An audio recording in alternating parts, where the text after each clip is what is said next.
Ladies and gentlemen, let me welcome you on behalf of the Secretariat at this side event. The aim of the side event is to introduce to you the good work done by developing countries in the technology needs assessment and a little bit get first-hand experience from countries, how the project is doing and what is the advantages or benefit for the project, possibly for you, for your countries, for your regions. On behalf of the Secretariat, I can tell that TNA is the major input in technology we have in the Secretariat. This is a rich project. It just started in like 2001, basically, to deliver reports. At the moment, we have about 90 reports out from developing countries on their technology needs assessment, both in mitigation and adaptation. And the project is continuing, and it was generously supported by the Global Environment Facility, but also by the work in the countries.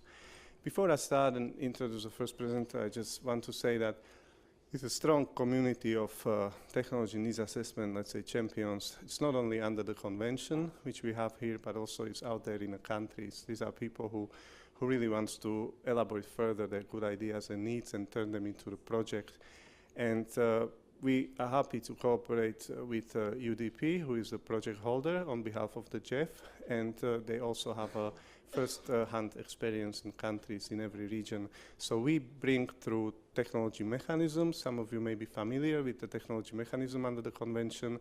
We bring political ideas and also technical support from the convention, and UDP is working with country on elaborate projects. And the methodology is basically developed jointly.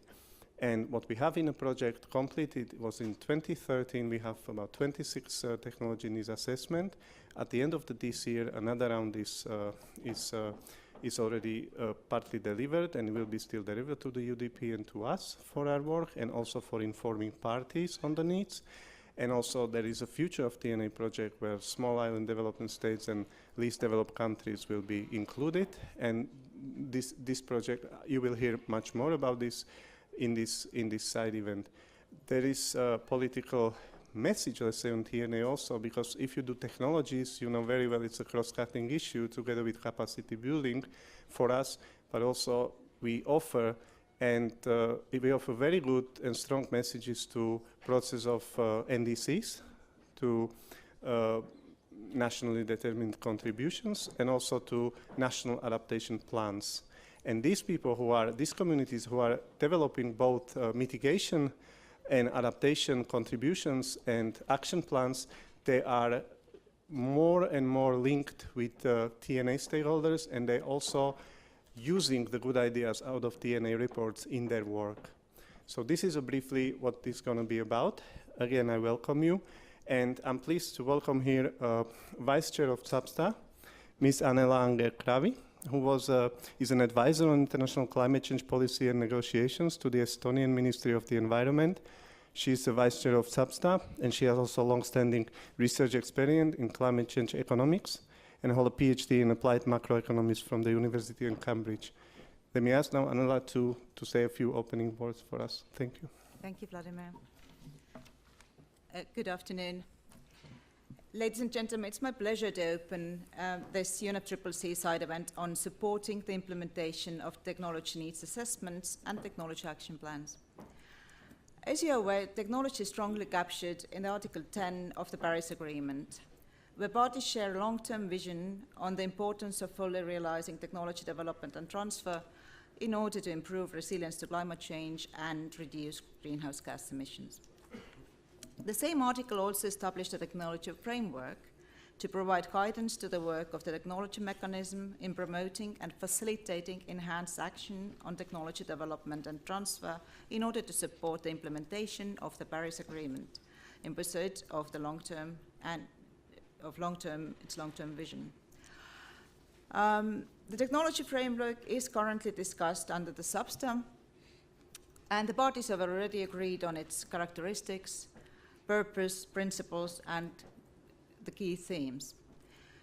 Currently, parties in the rooms elaborating on the key themes, such as enabling environment and capacity building, and collaboration and stakeholder engagement, with a view to provide recommendation to the COP24 next year. Once agreed, the technology framework will serve the parties through concrete actions carried out by the technology mechanism bodies, the Technology Executive Committee, and the Climate Technologies Centre and Network. The technology needs assessment process has been successfully through 2 generations. The first one was developed and managed by UNDP and UNEP, and the second one was further elaborated and managed by UNEP. Its methodology has evolved significantly and could serve as an example for other processes. As of today, almost 90 developing parties have conducted and reported their technology needs assessments under the Convention. Implementation of the technology needs assessment results is improving, although there is a need to close the implementation gap of often well-drafted technology action plans and project ideas. This event provides an opportunity to have a snapshot of the implementation ambitions of 2 countries. The presentations will highlight factors of success and also remaining challenges.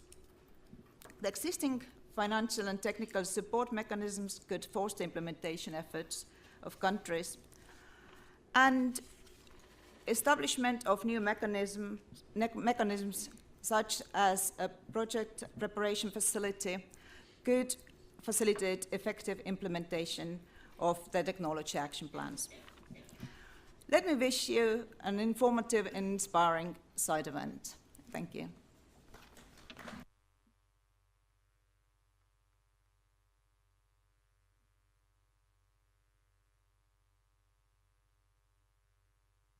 So, thank you very much, Annela. Let me now invite Sarah Tairup from UDP, who's implementing TNA project on behalf of the GEF. Sarah is a senior researcher at the UDP. She's focused on area of technologies in the adaptation. She's also in charge of collaboration between UDP and the CTCN, Climate Technology Center and Network, and she's running the TNA project in Africa and the Middle East. She will update us on the latest TNA development between, let's say, a new round of countries, which we have now since next year, and how the previous round, which is ending up this year, also looked like. Thank you. Thank you very much, Vladimir, and also for giving us the opportunity today to share our experiences with supporting countries. Since 2009, we have supported more than 50 countries in preparing their technology needs assessments and their technology action plans. And we're expecting to start up additional 23 countries early next year. Let me see. So why are we talking about technology needs assessments, and how is it prioritized also from the countries? This gives you a brief overview of how it was mentioned in countries' INDCs, where you can see that more than 70% of non-Annex 1 parties requested support for technologies. And you can see that the graphs are listing different types of technology support countries were requesting. And what are the technology needs assessments? When we talk about technology needs assessments, we talk about country-driven processes. It's with a set of activities that identify key areas within their priority sectors for mitigation and adaptation. The processes are prepared by national teams. It has a large range of stakeholder involvement through working groups. It has the national development objectives as a starting point. We also see, now that countries have their national determined contributions, that these target sets significant, or they influence significantly of what the countries are aiming to achieve through implementation of technology action plans. The project has a large component of capacity building, where we work with regional centers. I will touch more on that later, and Samba is also here from one of the regional centers. And just to give you a slight overview of the scope of the countries we're working with, half of the countries approximately are based in the African region, and the second half is divided between Latin America, Caribbean, and the Asia Pacific. For the next round of countries, which we expect to start up early next year, we will have mainly small island development states and least developed countries. To take you briefly through the various steps of a technology needs assessment project, from identifying key technologies to preparing action plans, we support countries through 3 main steps. The first one is the identification of sectors and technologies within these sectors. Countries usually focus on 2 for mitigation, 2 sectors for mitigation, and 2 for adaptation. However, it's a flexible approach, so we leave it up to the countries to decide. Some countries prefer to focus on 3 sectors for adaptation and 1 for mitigation, for example. After the prioritization of the technologies for the key sectors, they take their priority technologies a step further to the analysis of required enabling environments. So it's again a stakeholder-driven process with the lead of national consultants, where they undertake interviews, they collect literature, and seek for other cases to get inspired from. So based on that, they elaborate the barrier analysis and enabling frameworks for these key technologies. And based on these steps, they finally prepare their technology action plans, which are sets of actions required for implementation of the technologies. This technology action plan has several elements, including the different types of activities and the budgets, and also identification of key stakeholders within the countries which are required to take these activities into implementation.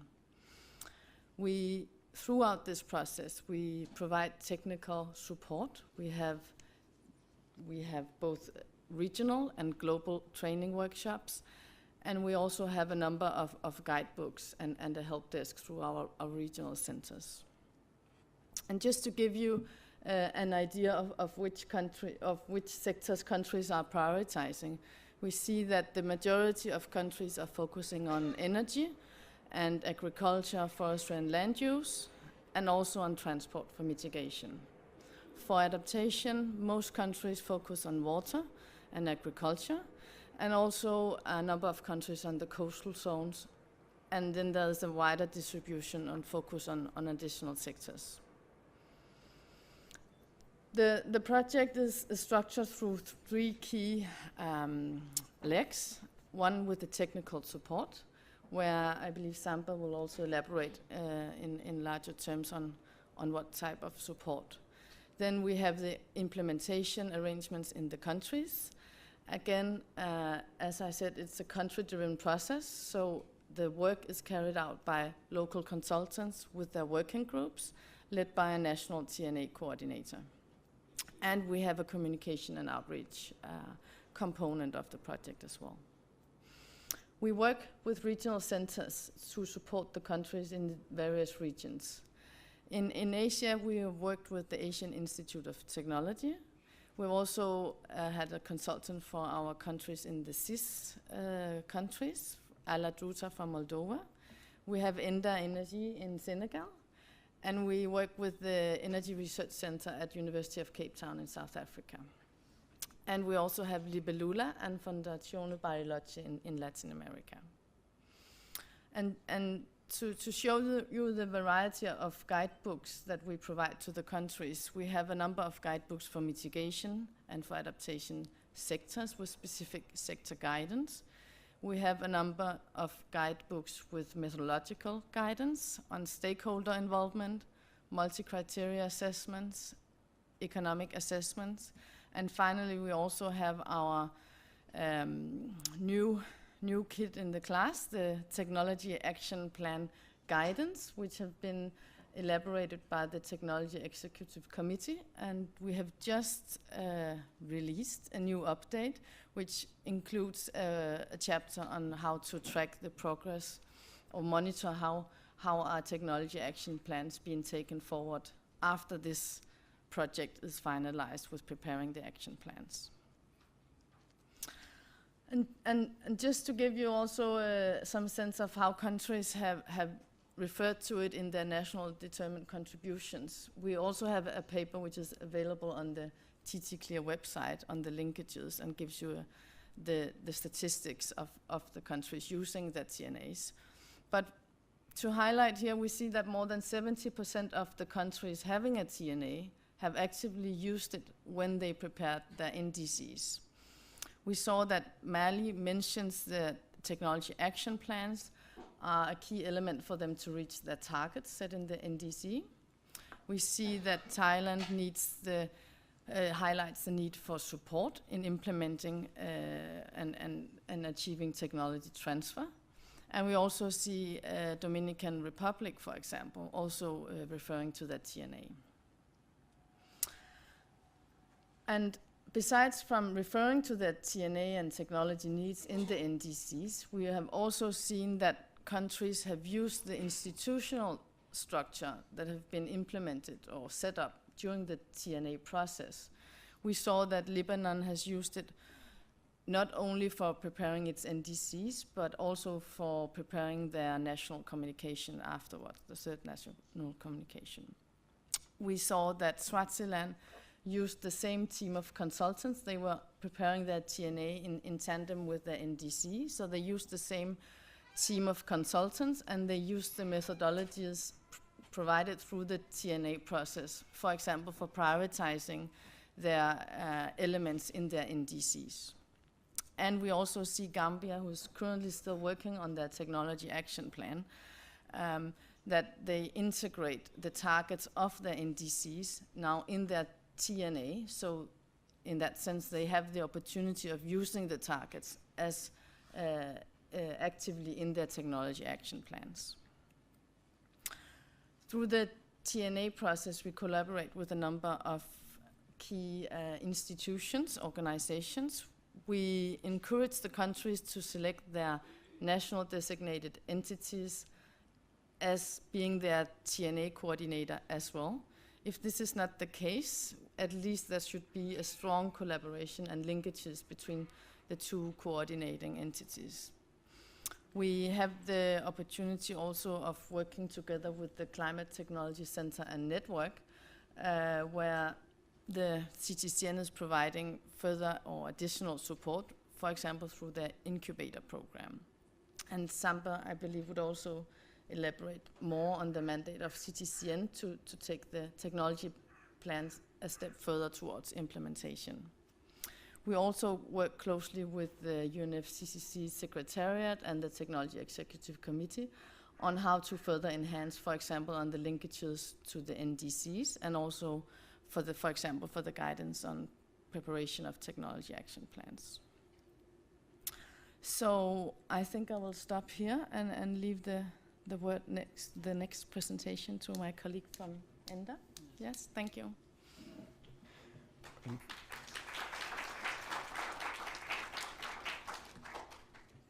Thank you very much, Sarah. You may heard, I'm sure, also in the negotiation, and also in consultations by let's say a world of practice, including consultants, that capacity building is a big issue in developing countries. And ENDA, where Samba is coming from, is doing a lot of work in this respect in helping other countries in the region to develop the relevant capacity to not only identify technology needs, but also go further and apply for financing of their good project ideas, let's say. And we worked together before, and he's supporting countries both in building capacity and technically, including Burundi, Togo, Burkina Faso, Tunisia, Mauritania, and Madagascar. So we're very pleased he accepted our invitation, and is going to share with you their experience from working with African countries in the field of technologies. Thank you, Mr. Chair. Thank you, Vladimir, for giving me the opportunity to share ENDA's experience and lesson learned from both the TNA and the CTCN perspective. So the first point that I would like to raise here is just to link between the TNA and the INDC, like Sarah have already mentioned.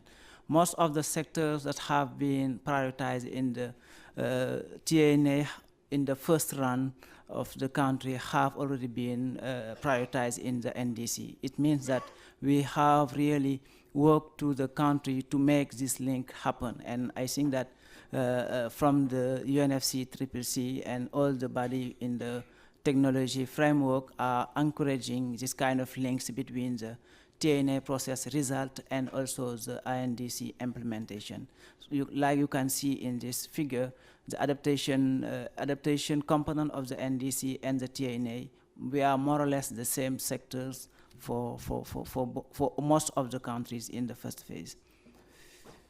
And from the political perspective also, Vladimir and also Mr. Co-Chair of the SUBSTA have already raised the orientation of the technology framework in order really to implement the INDC target. What we are encouraging is to make a good use of the result of the TNA, so that the TNA does not end up at the office, but it should be used because it was a national process and it have been validated by national expert and also national policymakers. So that is one of the strategic guidance coming from the negotiation and the overall UNFC perspective. But to do so, we know that the INDC have stressed a lot. Most of the INDC have stressed clearly the need in terms of financial access, but also in terms of technology transfer. So we have prioritized the sector, but the thing is to move forward for the implementation phase, we need to have an assistance from the technology perspective and also from the financial support. So it is clearly mentioned, and what ENDA have been doing to help countries is, this slide maybe I can pass it because it's already been given by Sarah.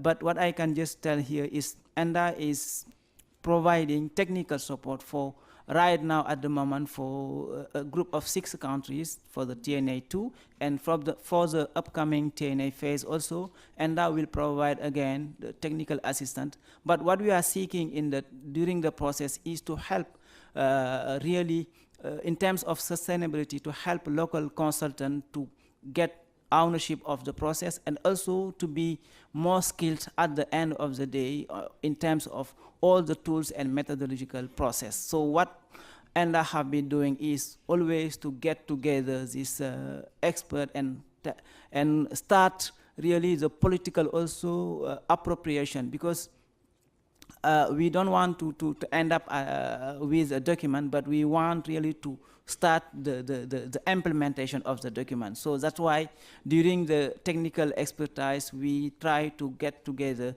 the policymaker to get on board and to take ownership of the process. And from the ENDA's perspective also, what we have helping countries from the CTCN support, the first entry point is the incubator program, like Sarah have said. We have set up a program with CTCN. ENDA is a consortium, by the way, ENDA is a consortium partner as a UDP for the CTCN. We are implementing a lot of technical assistance in Africa, in Ivory Coast, Mali, and so forth. But we have set up with CTCN because to fulfill really the needs of capacity building, we have set up an incubator program. The incubator program helps countries to first identify proper requests to submit it to the CTCN, but we want to make sure those requests are in line with the national policy guidance, but are in line also with the result of the TNA process. So that was the program that we have helped first for the Benin, Gambia, and Guinea. But during this second phase of the program incubator, we have improved the incubator program by for Senegal, by getting together private sector, district policymaker, and all the focal points from the technology and finance support to identify, inclusive approach, the needs that have been prioritized in the TNA and the NDC, to merge together all these needs and to prioritize 3 or 4 key needs in terms of technology transfer. And after, the second step was to elaborate bankable project based on this need. And the last step of this approach was to develop a strong partnership, because when we want to submit an eligible project to the GCF, we have really to showcase the ownership and also the engagement of the key stakeholders that have been approached or that are part of the process. That was the first one of the examples that we can showcase in terms of implementation of the TNA result for Senegal. The second one was about Mali, like Sarah have said.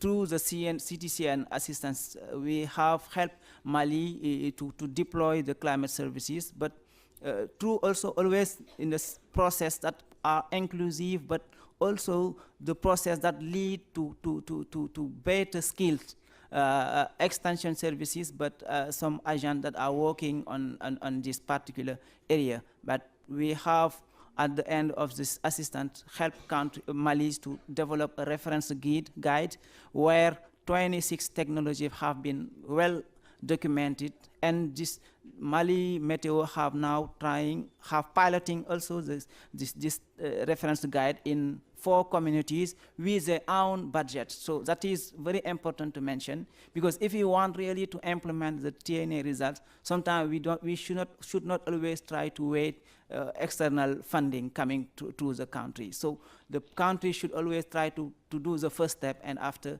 the external funding can come together after. The third example is about the technical assistance we are running in Senegal for IME. IME is a body taking care of all the energy efficiency in Senegal. We have developed and implement an technical assistant that is focused on how to develop a roadmap on energy efficiency in the building sector. And this one have been developed based on the TNA result of the Senegal. Senegal have conducted his TNA from the first run, and now it is implemented by ENDA and in the first November, the beginning of December, the validation of the technical assistant will be closed. But in terms, I cannot close my remark with some perspective. I think that if we really want to implement the TNA result, the incubator program could be a useful approach that could be showcased or used by the TNA countries, because it helps countries to identify, to better prioritize based on the result of the TNA, the TAP, because we have several project ideas, but in the incubator program you can try to use 2 or 3 project ideas that are very useful, that are very bankable also. But through the CTCN or the GCF are now exploring an incubator program. It's not yet validated, but I think that it is undergoing process. The second recommendation is to really to make sure that at the ground level we have an integrated technology planning process.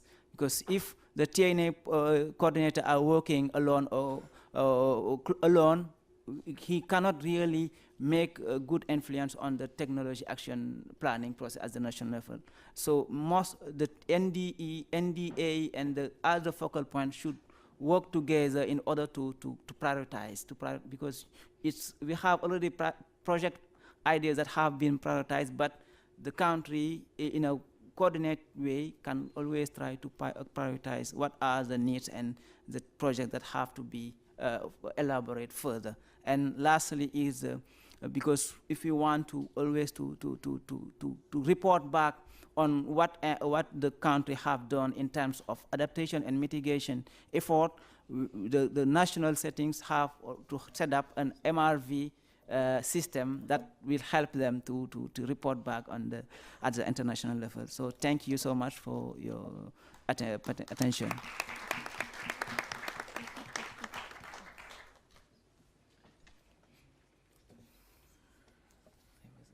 Thank you very much, Samba. I think we are challenging two myths here. One is that technology is a man's world. I think it's not. And we see it, we have speaking now here, and we are very proud of this. And the second, that maybe that mitigation is dominating adaptation is not so anymore in TNAs. We had more adaptation action plans than mitigation in the last years. Just to remember that for your records. And that will be very close probably also in the next round. So adaptation is start to dominate in developing countries, at least in terms of technology needs. Anyway, thank you very much, Samba. And now we have two representatives from public sectors. Public sector, we have represented two countries, each from different region, from their ministries. And this is very important and crucial for us, not only in terms of having champions in countries for the TNAs project, but also looking down there for the country work and implementing policies, regulations, and setting up enabling environments in the countries. That's what we need in order to transfer technologies in the countries. So we, again, happy that this tradition of engaging active public sector representative is continuing in the TNA. The first, I'm very happy to have with us Ms. Janet Christian from Guyana. She's the head of Office of Climate Change in the Ministry of Presidency of Guyana, and she's in charge of leading the development and implementation of national policies, strategies, and actions for mainstreaming climate change and coordinate effort for climate change adaptation and mitigation through agencies and sectors in the country on a national and also regional levels. Please, you have the floor, Janet. Thank you. Today I will be sharing with you Guyana's experience in the TNA process, some of our challenges and lessons learned during this initiative. My presentation will be to the point, and this is a brief outline of what I'll be focusing on. So Guyana is located in South America, northeastern coast of continent of South America.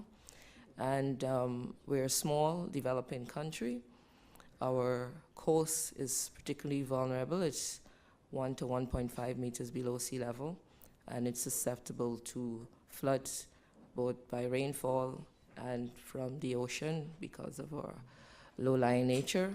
Our hinterland region is also experiencing increasingly drought. The project for Guyana is being implemented by the Office of Climate Change under the Ministry of the Presidency. The Ministry of the Presidency in Guyana has a mandate portfolio for climate change. Also, the Ministry of the Presidency serves as a national designated authority to the Green Climate Fund. Our project started in October 2015, and this was an interesting period because it was a transition year politically. We had a change of government. And so from the start, we would have had a few challenges in terms of change of personnel, which slowed down implementation. And thus far, we are expected to conclude our technology action plan, the first draft, by 30th November 2017. However, the validation and continued consultation and final political sign-off is expected by the first quarter of 2018. So with respect to the governance for this process, And my colleague would have mentioned the importance of ensuring that there is synergy across the various coordinating bodies or individuals who are responsible for various mechanisms under the UNFCCC.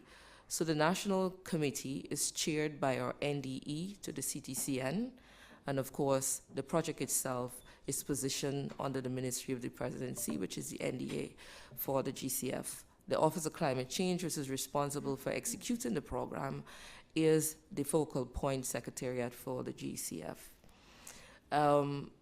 The committee comprises both state and non-state actors and also private sector and academia.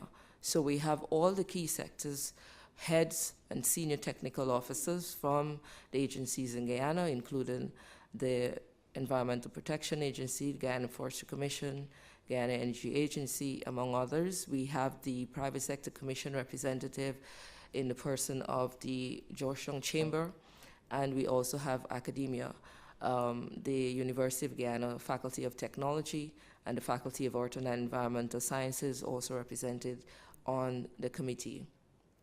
And this is then broken down into the sectoral working group. For Guyana, the focus has been on adaptation and mitigation.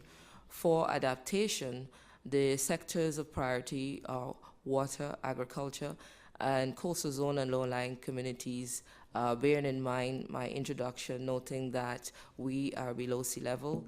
90% of our population resides on 10% strip of the country, which is between 60 and 64 km. And for the mitigation, we have focused on energy and forestry.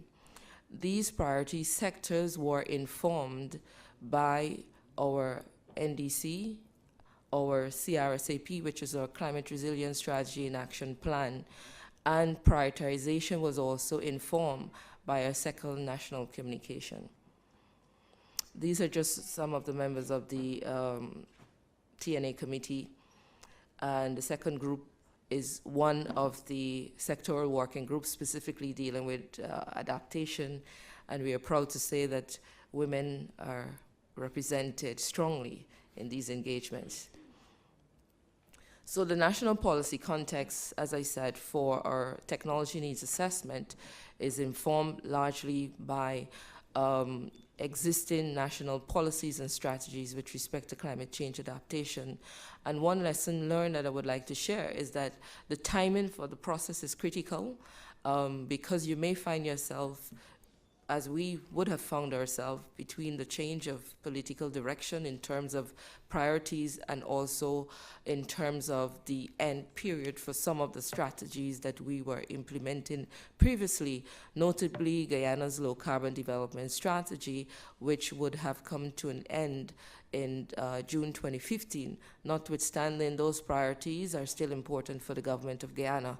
And just around that time, the new administration focused on the green strategy. And so we would have now started the framework for the Green State Development Strategy for Guyana, which focused on low emissions, low carbon development across all sectors.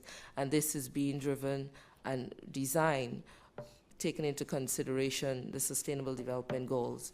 So for our TNA process, the key policies that would have informed our priorities for action were the nationally determined contribution, or climate resilience strategy and action plan, low carbon development strategy, the second national communication, since it was the last report with respect to greenhouse gas inventory conducted for the country, and also the forest policy. There are also other sectoral strategies that inform this process.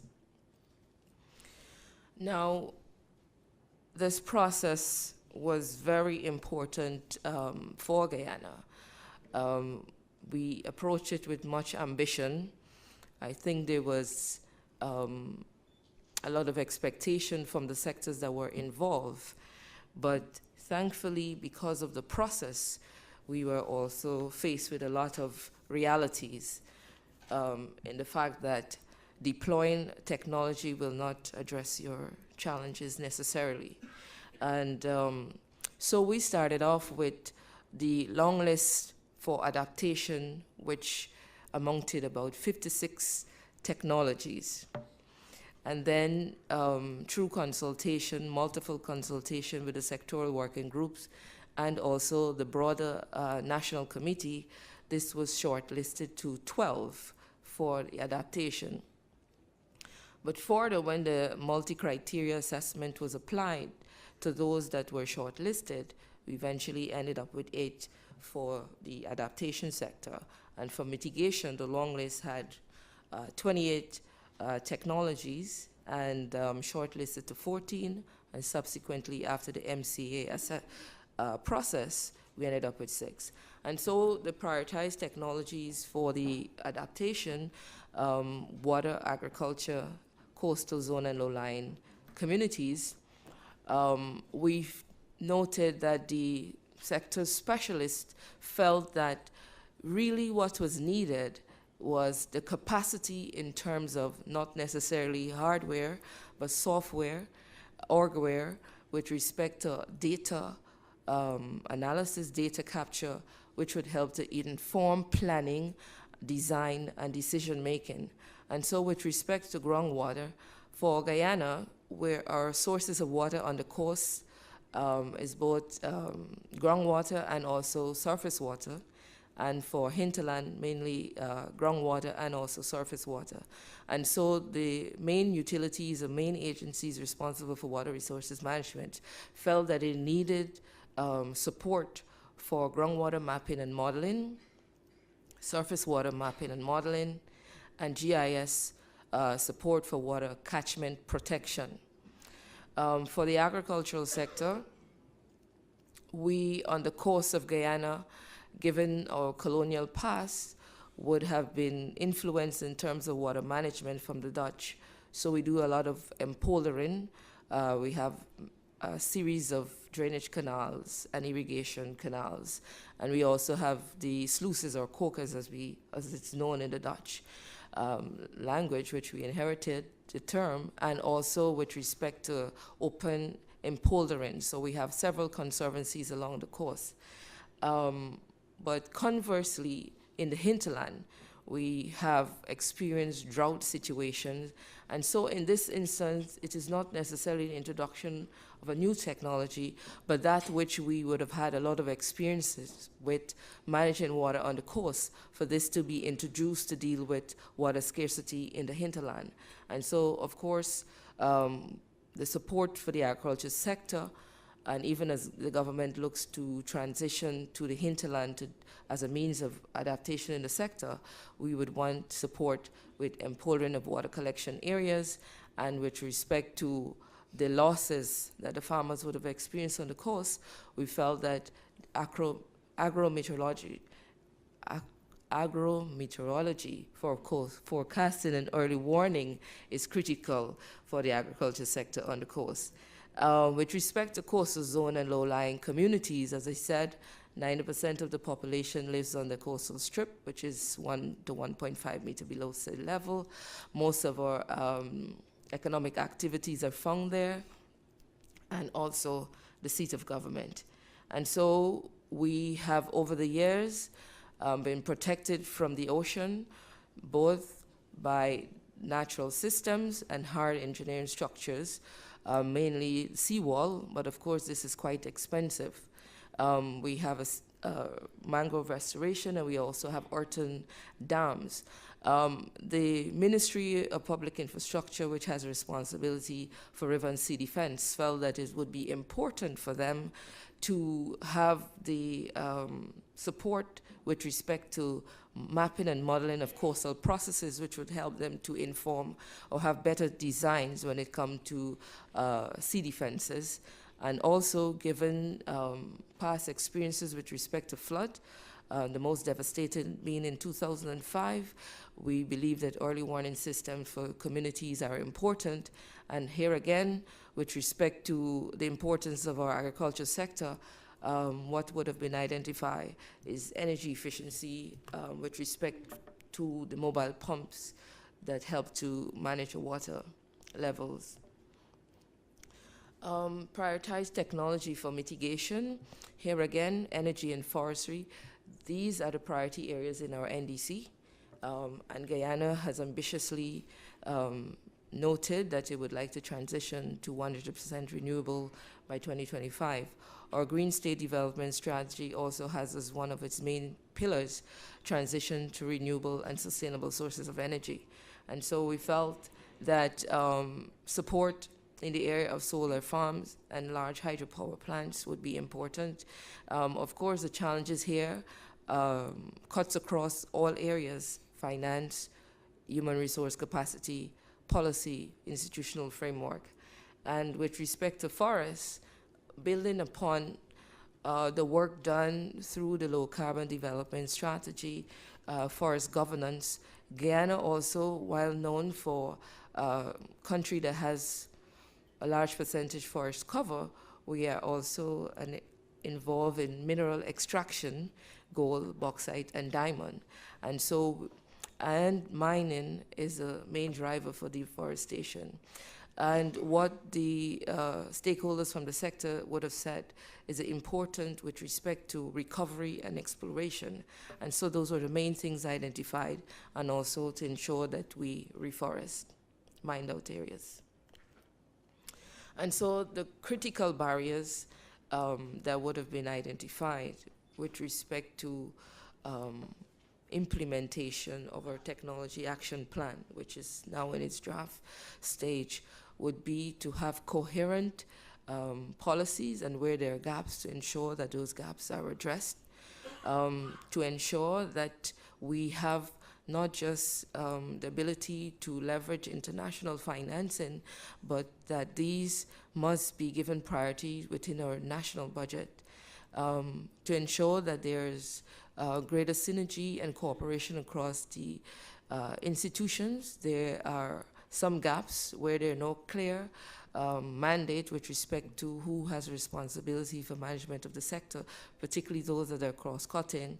Guyana, as a small developing country, it would have been noted, when it comes to capacity building, we have a serious challenge, not only with respect to the ability to train, but we also have the challenge of what is called the brain drain. And the last report of the OECD Migration in 2012 noted that at least 90% of the skilled personnel from our country leave. And so it is something that we have to grapple with in the long term. And also one of the areas or challenges that would have been identified as a barrier is awareness of the technology, not only among the technical practitioners, but also policymakers and the end users.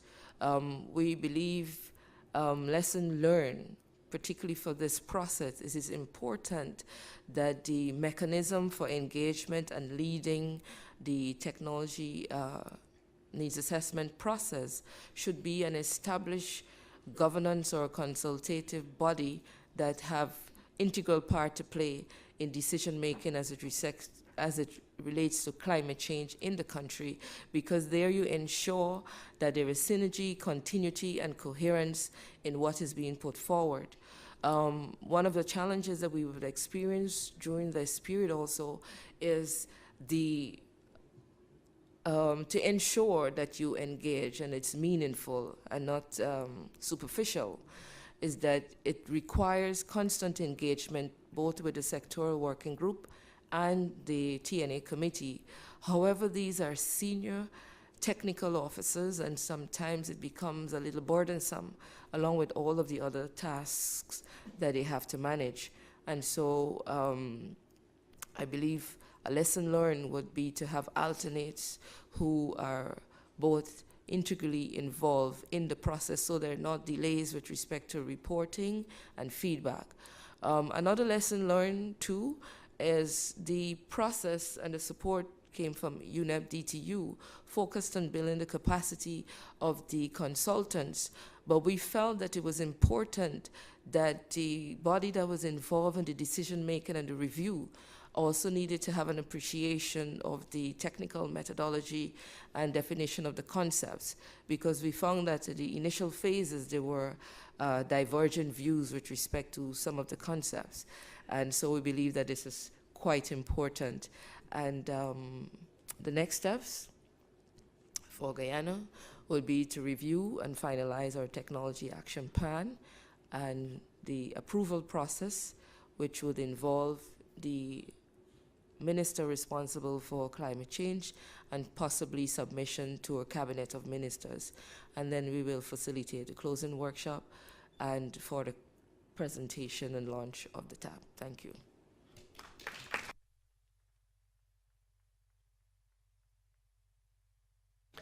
Thank you very much, Anna. What I also forgot to mention, maybe, and it's good to mention, is that link to finance between countries and financing. And Ms. Janelle Christian is also a focal point to the GCF. And so is Ms. Dina Kisby from Jordan. She's an NDA for the Green Climate Fund. So the countries also have established link to the financing, to the new financing sources under the convention. And here I would change to another country, to Jordan.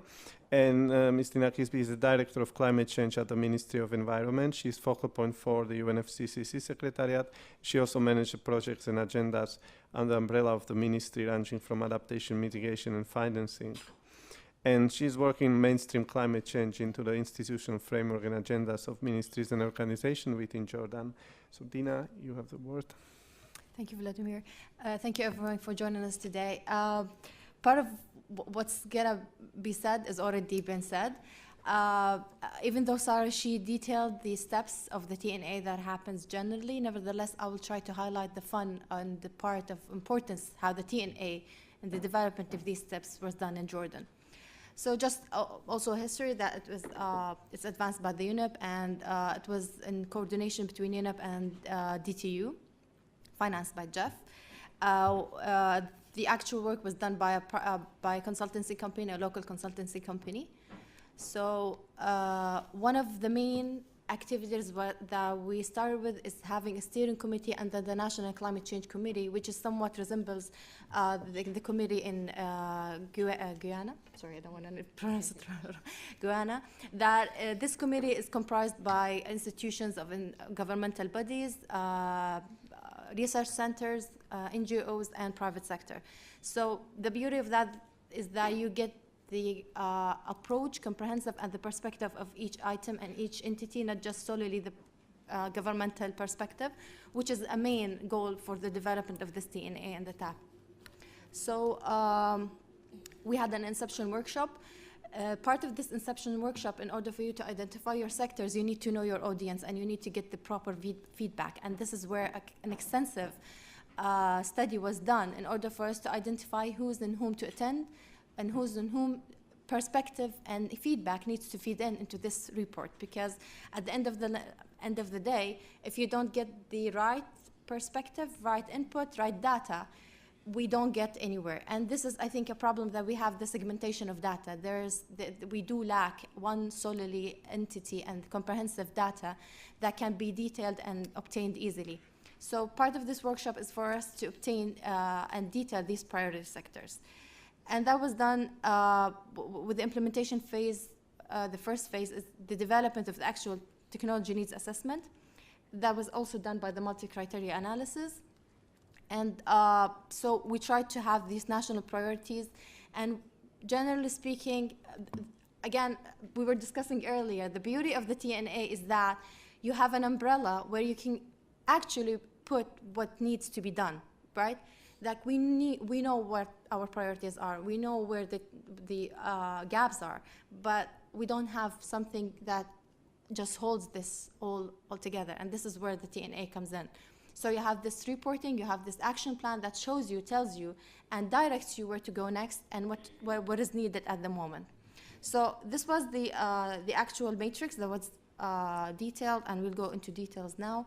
With regards to the water sector definitely comes in first with us as a Jordan as a country that is identified one of the top 4 countries of water scarcity. So water has to have a major role with our technologies and with our implementation of our also NDCs.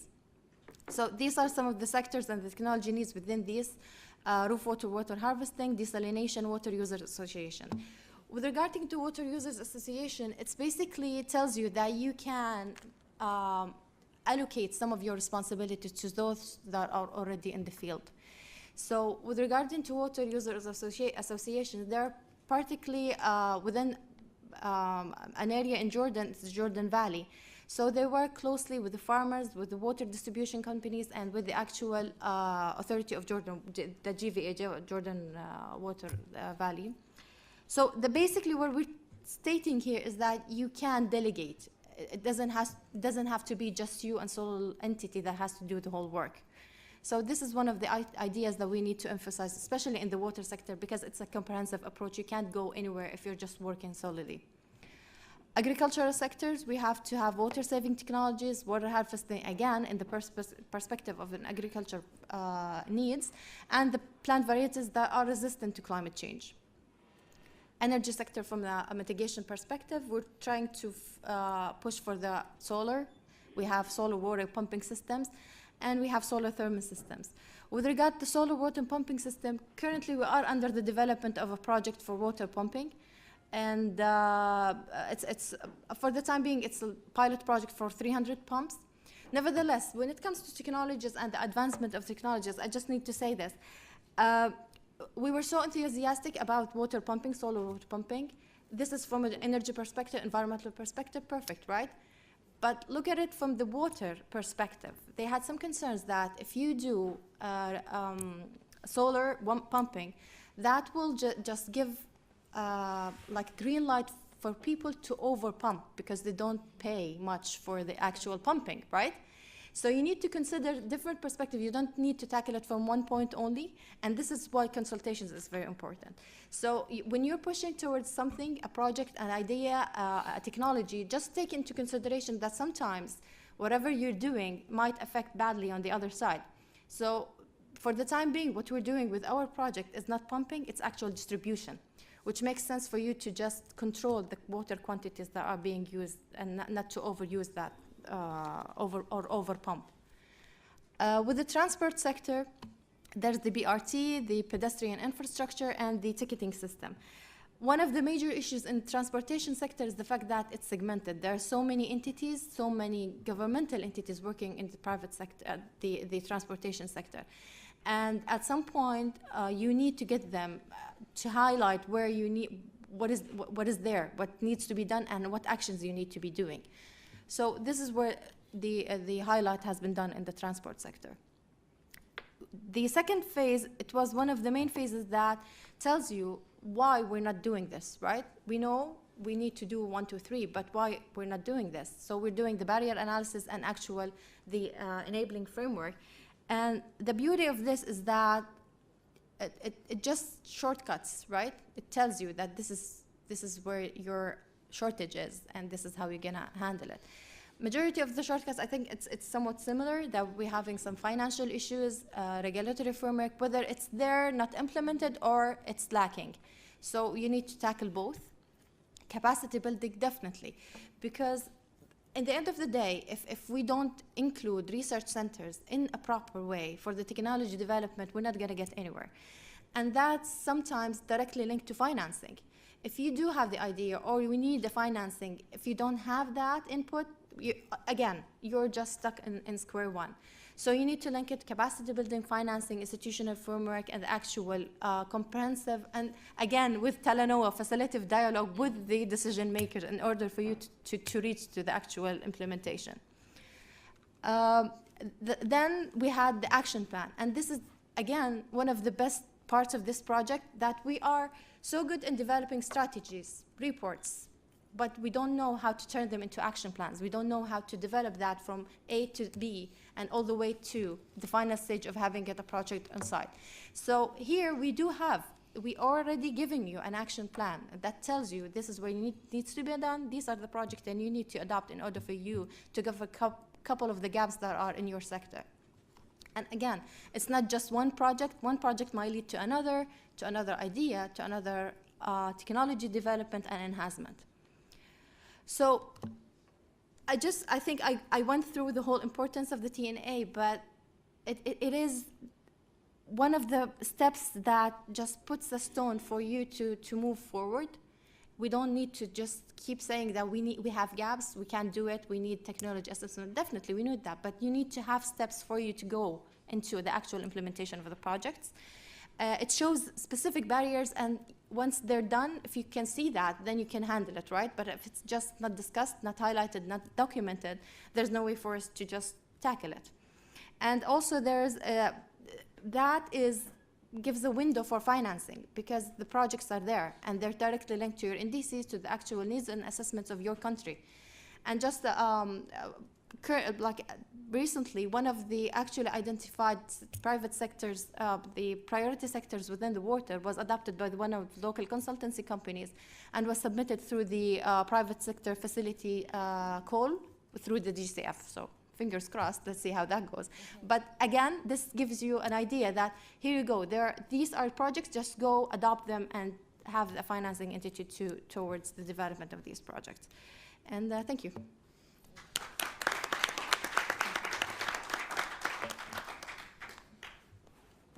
Thank you very much, Mr. Guidebooks. So now we can a little bit have an overview how governments are taking the project of TNA and also fostering it further via sectors and through communities. And with this approach, we do trust that this project has a future, not in only terms of gathering substantial information, but also moving further, that it brings benefit to countries in the terms of implementation. Ladies and gentlemen, this is my last intervention, as we have to move back to Bula zone for technology negotiations. And we start with a news session at 3 o'clock. But before I leave, I would like to introduce the last two speakers to you. And both of them are very much connected with our work in technologies. Julia bought this from ND Germany, a national designated entity. Some people may ask, what is the role of national designated entities in developed countries? And we heard that before politically. And you may hear yourself, what can an ND do as a, let's say, a forefront runner of creating matchmaking with other countries, including developing countries? What activities can ND foster with aim to make let's say advances in issues around technology transfer and communities? And Germany is very active with their NDs. NDs are not only, before I finish, national designated entities of CTCN, of technology mechanism, as some of you which are aware of negotiations may think. NDEs are NDEs to technology transfer, and they were established in Bali long before CTCN. And these entities are serving the conventions too. So the only link, there is not only direct link with the CTCNs, which of course there is, and we are happy it's also heavily utilized, but the mandate is the wider, and it's capturing the technology transfer issues. And then we will also move to the GEF, and Katia Kwang Inba is a climate change specialist with the GEF Secretariat, working with the adaptation program through LDCF, Least Developed Countries Fund, and SCCF also. And she worked with the African Development Bank and GEF Coordination Unit. So she is a financial expert who will also link what the GEF intends to do in terms of supporting technology transfer and also a project such as TNAs. So again, thank you very much for your presence from this on behalf of UNFCCC. I wish you a nice day. And I kindly, and Sarah Trairup kindly agreed to deal with the question and answer sessions, which will then start right after these two presentations. Julia, you have the floor, please. Thank you very much for your kind introduction, Vladimir, and also for inviting us here, giving us this opportunity to present how we as an NDE Germany, as an Annex 1 NDE, see the roles of NDEs. And also thank you for the kind introduction to NDEs, because that actually cuts off a few slides of my presentation. As Vladimir was saying, the NDEs were established much earlier than the CTCN and also have a wider mandate. We're very happy to be part of the CTCN network and to be active within the CTCN realms, but we understand our mandate much broader than that. I will take you just through the first slides real quick because it's self-explanatory. So the NDE Germany also sees the role under the Paris Agreement Article 10, which is much cited and which already was mentioned by Samba Fall kindly enough. So the main importance in this article here is fully realizing technology development and transfer. That's where we see our role mainly as an Annex 1 NDE. Going on to the COP decisions establishing NDEs. So before the establishment of CTCN already at CP13, parties were invited to establish national entities, which Germany did back in 2013, establishing the national designated entity with the Ministry for Economic Affairs and Energy. And then in 2016, we as the implementing office were added on to the activities of the ministry to further enhance the activities of the national designated entity of Germany. So then we also take the CTCN guidance on NDEs into consideration in our activities and the things that we do as an NDE.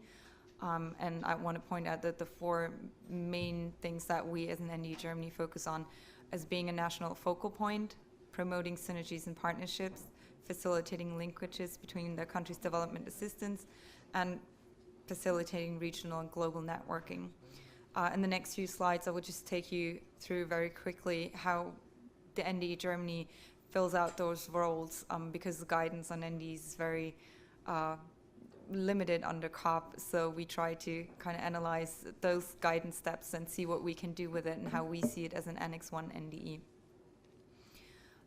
Being a national focal point, we as the NDE Germany created an online platform, which is nde-germany.de. We're not the only NDE to do that. There are a lot of other active NDEs that are trying to be a national focal point out there for the information seekers. With our platform, we're trying to respond to requests from developing countries and presenting the climate technology solutions made in Germany, also providing access to German-funded programs, finances, and offers. We do know that there are a lot of information on German programs and technologies out there already, obviously, but being part of the UNFCCC and the technology mechanism, we as the NDE Germany wanted to gather that in one point. Much of what we do, if you go through it, you can click on the technology that you're looking for, you can filter by sector, by technology. We just take you onwards to the programs that are already in existence, that are already working. We do not want to duplicate anything. We just want to make it easier for an outside person to access the information that's already out there. Promoting synergies and partnerships. What we do is we actively participate in tech and CTCN processes to make the processes as transparent as possible for stakeholders outside of the processes. So what we try to do as precisely as possible is to forward information from the technology mechanism to entities in Germany and make it understandable for companies, for organizations, for entities in Germany that want to go out there and support developing countries and emerging economies in their activities for climate mitigation and adaptation action, to make it easier to understand what information is already out there. And one of that is obviously TNA and INDC. We try to make that as transparent as possible. So as I said, analysis of TNAs and INDCs is one step that we undertook together with our partner, New Climate Institute. We did the Technology Needs Database, which is an analysis of TNAs and NDCs, where we try to make the information that is in the TNAs and NDCs relatable to private sector stakeholders. Because, I mean, already starting with all the acronyms, TNAs, TAP, SNAPs, UNFCCC, you can go on and on. If you go to a private sector entity and try to explain them, oh, there's TAPs out there, you should have a look at them, it's not going to go very far. So we try to take that information, break it down into relatable data, and present it to them in a way that makes sense to them. So one thing that we did is at the Technology Needs Database, where you can filter the information with the different sectors, and then you get the information to the country. You can actually see, this is just an example of South Africa. You can see the different sectors that we identified from analyzing the different information that's out there. How do they prioritize? What is important in the sector, in the country? What does the country actually identify as their own needs from the countries, information from the countries, not from outside. We also sourced other information that we then add into the database on different bases. You can click through the different tabs to see other information and indices that are already out there. Okay, so this is in the background, that's great. That's just the title page of the Technology Needs Database paper that we recently published for COP. It's downloadable on a website. You can just go there, download it. It has a short introduction to the Technology Needs Database and contains a few of the information that we took from our analysis. Facilitating linkages, just to be really brief, because this is a very national process, so it might not be interesting for all of you. But what we try to do is we have the wonderful institution called Arbeitskreis Klimatechnologietransfer, which is a very German name, because it's very long. And the BMWI, which is the Federal Ministry for Economic Affairs and Energy, tries or invites relevant ministries, representatives from private sector, from organizations, from initiatives from all around that are relevant for technology transfer and that deal with climate technology, and discuss on a semi-regular basis what is going on, what is being done, where are they being active, what is happening, to avoid doubling of activities, creating synergies, sharing knowledge even across ministries, which is sometimes part of a very big process, as you know, and then to enable faster and more effective transfer of knowledge and technology. And another part that we do is regional and global networking. That's the fourth point, and after that I'm already done. So as a more concrete example, we had an e-mobility workshop in Brazil just in July with our partners in Brazil, the NDE of Brazil and the related ministries. And our goal was to kick off bilateral cooperation and sustainable revolution of the mobility sector in Brazil. So not just e-mobility cars, but we also talked a lot about infrastructures, about the technologies that are needed, about the capacity that is needed, about the systems behind all that is needed. We brought together ministries, we brought together initiatives, associations, organizations that deal with these issues, research institutes as well, and obviously we brought in the actual manufacturers that could say what is possible. So we had all the, you name it, BMW, Volkswagen, Porsche, Audi, they all came to say what's possible, but also Bosch and Siemens, especially in the energy sector, to say what is needed as an infrastructure for e-mobility. We also do matchmaking at COP, being a national focal point here, trying to get the private sector as involved as possible, and also taking the delegates and taking the UNFCCC people and the COP people out to the private sector, introducing them one-on-one, which we're actually doing on Monday again. Just to briefly mention it, we're going to do a delegate tour to Campart Leverkusen, where we're actually showing low emission and negative emission technology in action. And we have the manufacturers presenting on their concrete technologies for mitigation and adaptation technologies. Seats are still available. You can sign up with me. Pre-registration is required because there are a lot of safety regulations around there. But you can actually talk to the manufacturer. You can tell them what the problem with the technology is and what you need to make it adaptable to your country, to your region. And we also do additional matchmaking activities, 2 per year at least, where we have bigger activities. So the one example was Brazil, and we're also doing 2 of those in 2018. We're still looking for countries and topics that make the most sense, because we want to go where there's actually action and where the technology discussions that we set going are scalable and actually lead to mitigation action. To bring all this back into UNFCCC, and I'm done, yeah. So to put it all in a larger context, what the NDE Germany does under the UNFCCC with the Paris Agreement Technology Mechanism, we have the Technology Needs Database identifying country-specific needs, making it relatable for the private sector. We have cooperation within CTCN.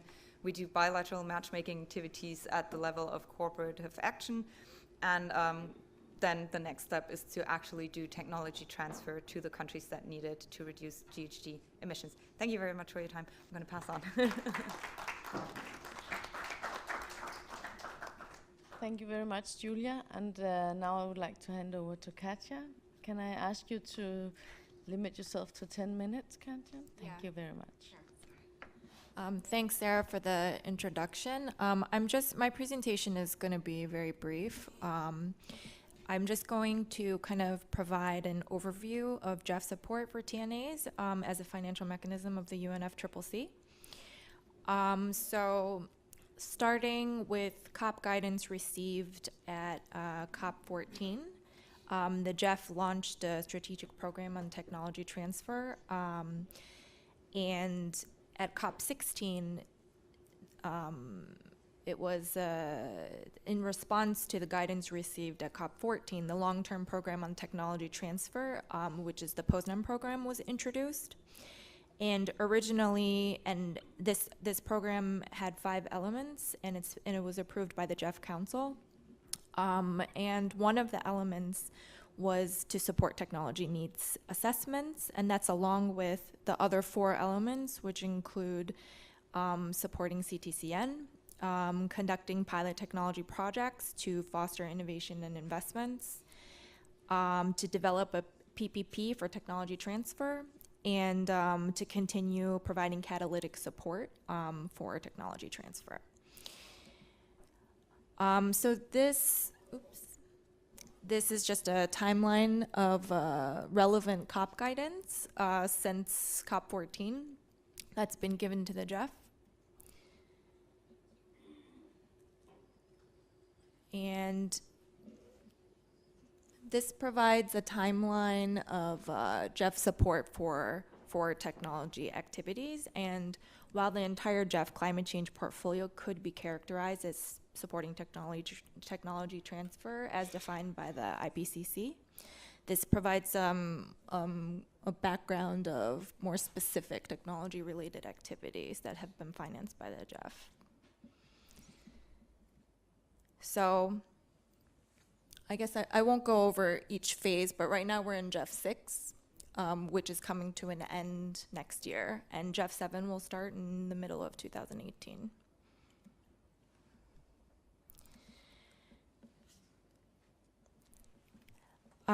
Next, I just wanted to give a brief overview of the TNA Global Support Project, which Sarah has already talked about, the 3rd phase of this. So through three phases, the GEF has supported 80 countries and provided over 20 million in financing. So the outputs from phase 1, which received 9 million in funding from the SCCFB window, which is a special climate change fund, include 33 finalized TNA reports and 30 finalized TAP reports. So that was approved in 2009, and implementation ended in, used to using this clicker. Sorry. Implementation ended in April 2013.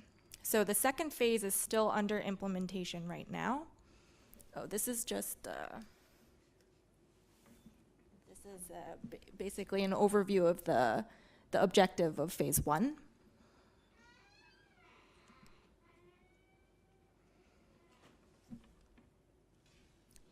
And these are some lessons learned from phase 1, which these were the successful elements of phase 1, which include good project design, strong executing arrangements, strong support from regional institutions, strong country ownership, and very positive perceptions of the project, which all contributed to very successful terminal evaluation. Some limitations were noted. There were some challenges, and that included a lot of factors related to internal dynamics, which were related to delays, procurement, and those did have some negative impact on implementation speed. But overall, the countries had very positive perception of the project. So this is just a little overview of the 2nd phase, which received 6.1 million. This was from the climate change mitigation set aside in GEF 5. And this supported 28 countries, and it's still under implementation now, as I mentioned.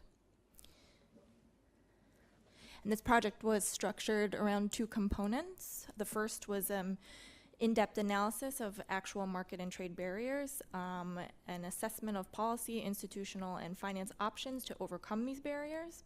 And the second component was the actual preparation of TNAs and TAPs through improved training.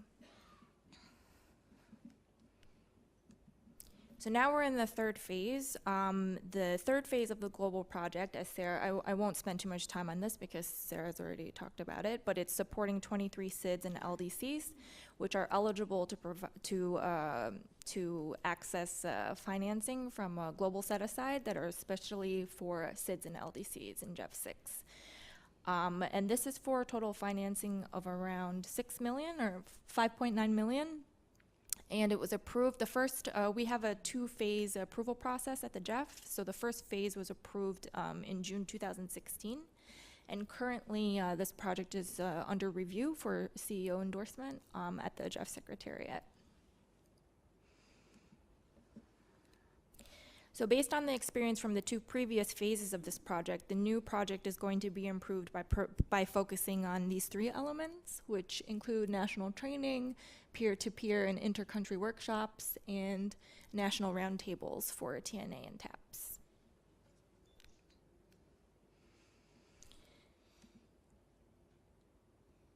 So this just provides a snapshot of GEF support for TNAs in the current financing cycle, which, as I mentioned, ends next year in June. Key features under GEF 6 include consistency with and support for the technology mechanism as agreed in Cancun at COP16. And it's funded through individual star allocations at the country level.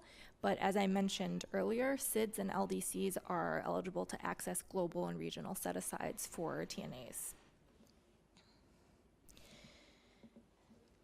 So looking forward into GEF 7, we are currently in the process of the GEF 7 replenishment, which is expected to conclude by mid-2018. We expect that CCM programming directions for mitigation will still include innovation and tech transfer in a country-driven manner, as well as support for TNA. But the packages continue, it's still under negotiation, and we're going to continue to negotiate with the key donors into 2018.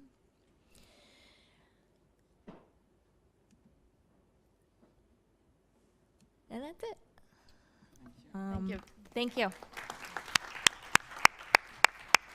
So that was really excellent, Katja. Thank you for this very to-the-point presentation, so that actually leaves us with a bit of time for some questions, if there are any questions from these very elaborate presentations, then please come forward.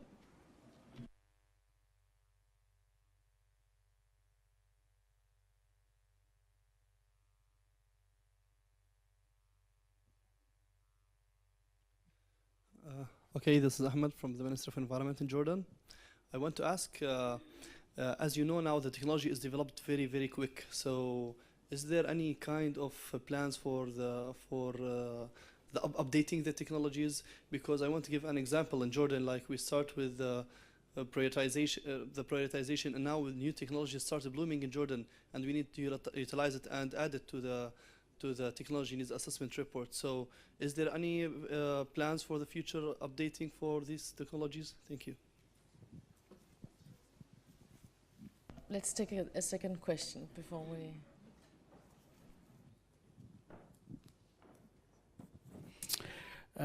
Thank you for the nice event and nice presentation here.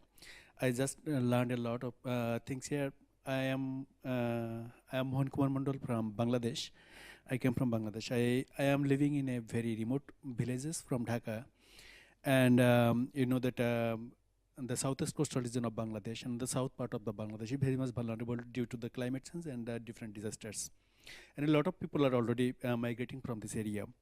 Technology is a good, technology are the important things to for our people so that they can use for minimizing their vulnerabilities in the, from our coastal area. But how people, because there have a lot of sessions here, most of the countries and most of the companies and the big companies are very much concerned about the big high-tech technology and costly technology. But the technology are need for the community people who are the very much vulnerable and living in the grassroots level. So how government and NGO and like your donor and the big organization can set up this kind of technology park or technology center in the community level, and how people can get access the information of the different type of technologies which can be used for their betterment. And is it possible for the Green Climate Fund to set up different type of technology park or climate technology center without any by any NGOs or some kind of local government?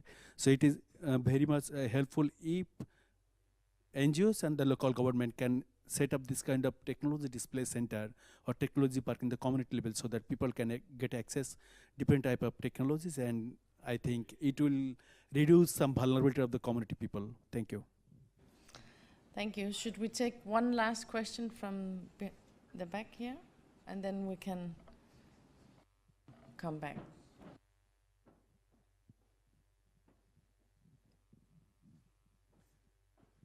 Hans-Jan Weddige, many thanks for a very, very interesting presentation or set of presentations. I'm actually the bingo observer at the TNA process, and I would very much underline a lot of what has been said. In order not to spend another 2 hours again, I think what was very important is technology needs assessment is also about creating frameworks. The technology transfer mechanism must not be misunderstood to be just, I take a blueprint and just give it to somebody and then I put an installation there, but it's all about really getting the same right conditions, the framework you mentioned earlier, all the capacity building. It's not about political capacity, it's about engineering capacities and all of that. And therefore, certainly the question that I would like perhaps to answer a little bit on how do we go do with emerging technologies? Because the big question is the TNA actually a wish list or a shopping list? Do I just get what's on the cards already? Or do I also say that's what I would like to need from industry to develop for me and my needs? And that's a discussion we certainly are very interested to continue, not only during the years to come, but if you like, and I might take that advertising slot if I may, Sarah, that we will have at 5:30 tonight in the Talanoa space an event directly directed at that issue. And since we will not be able to finish that in 1 hour, we would like to invite you to drinks afterwards to continue the discussion on that one there then. Thank you, Hans-Jan. So before asking our speakers here, I think that I can briefly respond to Ahmad's request on updating TNAs. And I don't know if Katja also would like to respond to that. But previously, we have consulted with the GEF on what would be the appropriate timeline for updating TNAs. And I believe that for Jordan, this would be too early for an update for the full project. But I would very much strongly believe that this would be something that the CTCN would consider for supporting. And there can be submitted a request for a specific technology update as a component of the TNA process. So that would be my recommendation. So, Katja? No? Yeah. So I would actually give the word to Guyana and Jordan representatives here with us today, maybe to respond to the question from Bangladesh on the involvement of key stakeholders at the local level. Thank you. Thank you for the question. And the point that you've raised, in fact, was one of the conversations that we had on the TNA, because there it was that you had mostly technical people, but not necessarily the end users. So while the technical people may figure that this is what is required to deal with the challenges that we're experiencing, we felt that it was also important to, at some stage of the TNA process, where we have an interface with communities, to hear from them with respect to what we were considering, because there's also need to consider traditional knowledge that would have been successful to deal with some of what we're seeing now at larger scale. And the point that I raised in Guyana, for generations, we have been empoldering water on our coasts as a means of flood control.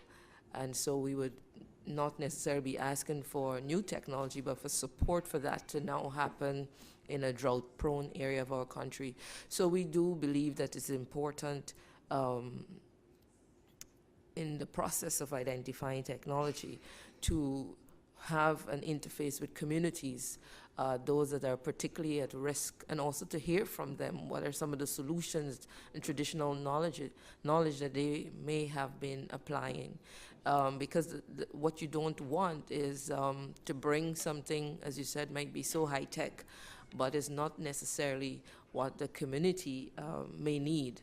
And so we do believe it's important that they be a part of that process and even share success based on traditional knowledge that they have employed in the past. Thank you, Janelle. Dina, do you want to have a last comment, and then I totally agree. But the thing is, again, as we said, with regards to consultation, it's perfect for you to know who's the audience you're consulting with. So at this stage and that stage, there has to be a very major role for NGOs that represent the local communities. They are the link between you and the government. So they need to be activated in a way to show exactly the requirements, needs, and where your perspectives are with regarding to these technologies and where to go further. And as our colleague Janelle said, that locally developed technologies are also a part of the whole thing. You don't need to reinvent the wheel. If there's something there that can be adopted, or enhanced, let's say, not adopted, more or less enhanced. So there has to be a role for these NGOs and the local community in order for them to voice out and have this participation in these dialogues. Again, nevertheless, there has to be a part on the institutions to involve these people. So it has to be a collaborative work in the end. So. Thank you very much. And with this, I think this is the time for ending our side event. So thank you very much to all of you for joining us and for all the participants presenting experiences. Thank you very much.